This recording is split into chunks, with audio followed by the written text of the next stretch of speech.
ሰላም ጤና ይስጥልን ክቡራን የዩቲዩብ ቤተሰቦች፣ የሰዓቱን አጫጭር መረጃዎች እየቀርብ ያለው እስከ ፍጻሜው አብራችሁን ቆዩ።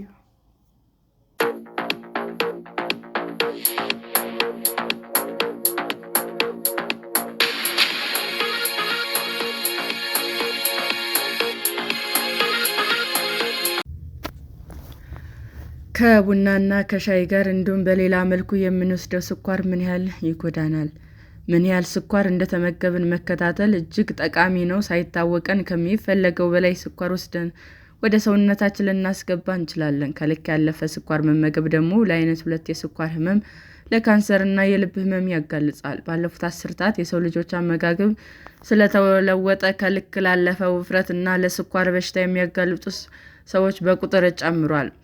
ዘ ላንሴት ሜዲካል ጆርናል እንዳለው በመላው ዓለም ከግማሽ በላይ አዋቂዎችና 1/3 ልጆችና ታዳጊዎች በ2050 ከልክ ያለፈ ውፍረት እንደሚገጥማቸው ይታመናል። የበርካታ ሀገራት የጤና ስርዓት መቋቋም ከሚችለው በላይ ፈተና ገጥሞታል። የሰውነት ክብደትን ለመቆጣጠር አስቸጋሪ የሚሆነው ወደ ሰውነታችን ሳናውቅ በምናስገባው የስኳር መጠን ምክንያት ነው። ስውር ወይም ድብቅ ስኳር ልንለውም እንችላለን። ስኳር ወደ ሰውነታችን እያስገባን እንደሆነ ሳይታወቀን ከምንወስዳቸው ምግቦች መካከል እርጎ፣ ዳቦ፣ ካቻፕ እና ጣፋጭ መጠጦችም ይጠቀሳሉ። ለመሆኑ እነዚህ ስውር የስኳር ይዘት ያላቸው ነገሮች መከላከል የምንችለው እንዴት ነው? እንዴትስ ድብቅ ስኳር አለመመገብ እንችላለን? ምን ያህሎችን የምንመገበው የስኳር መጠን እናውቃለን? ምን ያህል ስኳር እንደተመገብን ማስላትስ እንችላለን? ስኳር የታከለባቸው ምግቦች እርጎ ወይም የፍራፍሬ ጭማቂ ጤናማ ቁርስ ይመስላሉ፣ ግን የምንመርጠው የምርት አይነት የስኳር መጠኑ ይወሰናል። የዓለም የጤና ድርጅት ጠዋት ላይ መመገብ ያለብን የስኳር መጠን ልኬት አስቀምጧል። ከዚህ ልኬት ማለፍ ለጉዳት ያጋልጣል። በምግብ ውስጥም ካለው ተፈጥሯዊ የስኳር መጠን ባለፈው ምግብ አምራቾች የሚጨምሩትን ያልተመጠነ ስኳር አለ። አዋቂዎቹ በቀን ውስጥ 30 ግራም ተጨማሪ ስኳር ብቻ እንዲወስዱ ይመከራል። እንደ ማር ካለው ተፈጥሯዊ ማጣፈጫ በተጨማሪ ሰው ሰራሽ ማጣፈጫዎች ምግብ እና መጠጥ አምራቾች ይጠቀማሉ። ምግብ ውስጥ ያሉ ስኳር ሰውነት ስኳር የሚፈጭበትን መንገድ ይወስናሉ። አትክልትና ፍራፍሬ ስንመገብ በውስጣቸው ያለው ፋይበር ሰውነትን ምግብ የሚያበላበትን ፍጥነት በማዘግየት በደም ውስጥም የስኳር መጠን እንዳይበረክት ያደርጋሉ። ተጨማሪ ስኳር ያለባቸው ምግቦች በደም ውስጥ በፍጥነት ስኳር ያሰራጫሉ። የአትክልት ወይም የፍራፍሬ ጭማቂ ስንጠጣም የስኳር መጠን ከፍ ይላል። ጭማቂ ሲሰራ በፍራፍሬ ውስጥ ያለው ጠቃሚ ፋይበር ይሰበራል። በደም ሕዋስ ውስጥም የሚዘዋወረው የስኳር መጠን ከፍ ሲል ሕዋሳት ለኢንሱሊን ሆርሞን ምላሽ የሚሰጡበት ፍጥነት ይዳከማል። የተቀነባበሩ ምግቦች መስፋፋት ለስኳር መጠን መጨመር አስተዋጽኦ አለው። ስጋና አሳን ጨምሮ ሌሎችም የተቀነባበሩ ምግቦች ቢጣፍጡም የስኳርና ጨው መጠናቸው ከፍተኛ ነው። ከልክ በላይ የሚቀነባበር ምግብ ቤት ውስጥም ምግብን ስናበስል ልንጨምራቸው የማንችላቸው ንጥረ ነገሮች ይይዛል። ከ5 በላይ ንጥረ ነገሮች ያላቸው ምግብ ከልክ በላይ የተቀነባበረ ነው። ከበቆሎ የሚሰራ ማጣፈጫ ፈሳሽ እና የፍራፍሬ ጭማቂ ውስጥም ከመጠን በላይ ስኳር ይገኛል። ሚልክሼክን ወይም ፓስታን ስንመገብ በቀን ውስጥ መመገብ ያለብን የስኳር መጠን እያለፈ ነው። የጣፋጭ ምግቦች መስፋፋት ካለፉት ዓመታት በበለጠ በመላው ዓለም የምንመገበው የስኳር መጠን ጨምሯል።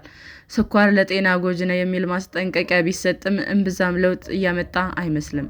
በመላው ዓለም ከልክ ያለፈው ውፍረት ከመቼውም በላይ ተባብሷል። በ2025 ወንዶች 57.4 በመቶ እና ሴቶች 60.3 በመቶ ከልክ ላለፈው ውፍረት ይጋለጣሉ ተብሎም ይገመታል። ይህ አሃዝ የወጣው በ2000 አገራት ጥናት ከተሰራ በኋላ ነው። በ2025 ዓመታት ውስጥም ከልክ ያለፈው ውፍረት በይበልጥ የሚስተዋልባቸው ሀገራት ቻይና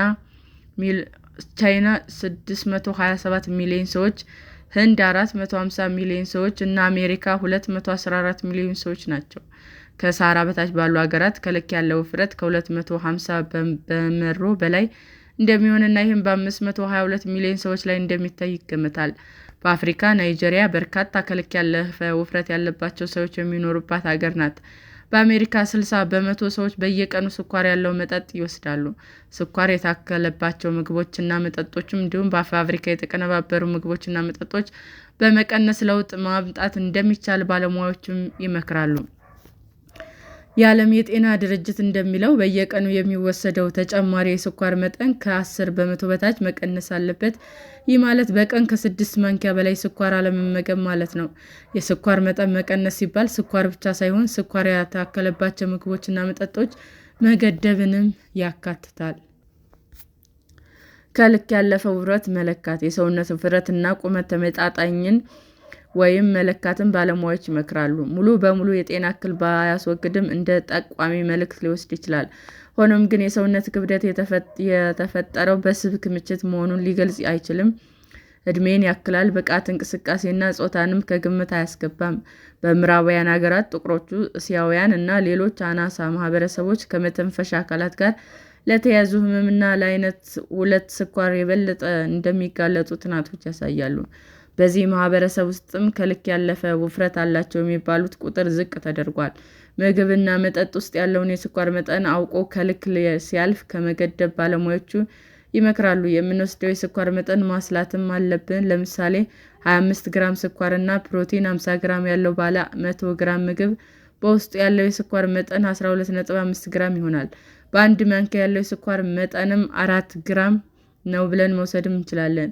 ሌላው ጥያቄ ምን ያህል እርምጃ ምን ያህል ስኳርን ያቃጥላል የሚለው ነው። በዩኒቨርሲቲ ኦፍ ዘ ዌስት ኦፍ ስኮትላንድ የሚሰሩ ባለሙያ ባወጡት ቀን መሰረት በአንድ እርምጃ ከ0.4 እስከ 0.5 ካርቦሃይድሬት ማቃጠል ይቻላል። ሰላም ጤና ይስጥልኝ ውድ የዩቲዩብ ቤተሰቦቼ እንዴት ናችሁ? አዲስ ጀማሪ ነኝና ሰብስክራይብ ያደረጋችሁ አበረታቱኝ። አመሰግናለሁ።